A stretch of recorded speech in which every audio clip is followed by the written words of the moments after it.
Episode number 27. But not for long. Releasing his arm, she laid her hand upon his shoulder. After looking doubtfully at it 2 or 3 times, as if to be sure that it was really there, he laid down his work, put his hand to his neck, and took off a blackened string with a scrap of folded rag attached to it.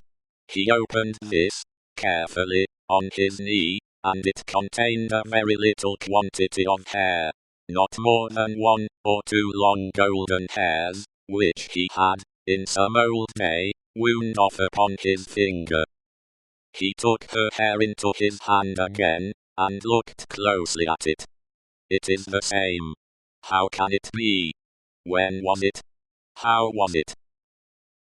As the concentrated expression returned to his forehead, he seemed to become conscious that it was in hers too.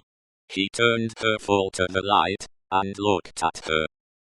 She had laid her head upon my shoulder. That night when I was summoned out, she had a fear of my going, though I had none, and when I was brought to the North Tower they found these upon my sleeve. You will leave me them. They can never help me to escape in the body, though they may in the spirit. Those were the words I said. I remember them very well. He formed this speech with his lips many times before he could utter it. But when he did find spoken words for it, they came to him coherently, though slowly. How was this? Was it you? Once more, the 2 spectators started, as he turned upon her with a frightful suddenness. But she sat perfectly still in his grasp, and only said, in a low voice, I entreat you, good gentlemen, do not come near us, do not speak, do not move. Hark! He exclaimed. Whose voice was that? His hands released her as he uttered this cry, and went up to his white hair, which they tore in a frenzy.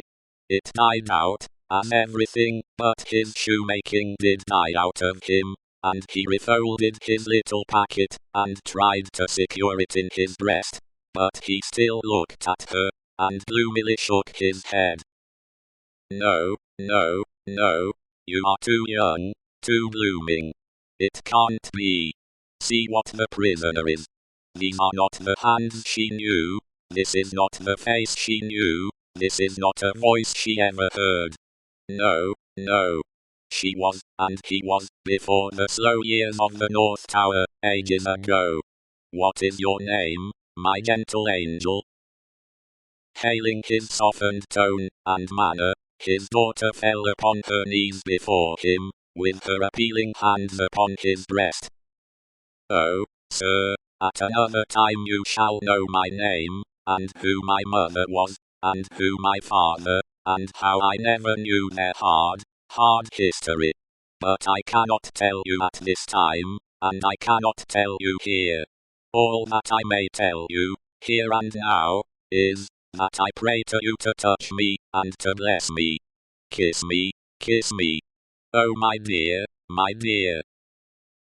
His cold white head mingled with her radiant hair, which warmed and lighted it as though it were the light of freedom shining on him. If you hear in my voice, I don't know that it is so, but I hope it is. If you hear in my voice any resemblance to a voice that once was sweet music in your ears, weep for it, weep for it. If you touch, in touching my hair, anything that recalls a beloved head that lay on your breast when you were young and free, weep for it, weep for it. If, when I hint to you of a home that is before us, where I will be true to you with all my duty, and with all my faithful service, I bring back the remembrance of a home long desolate, while your poor heart pined away, weep for it, weep for it.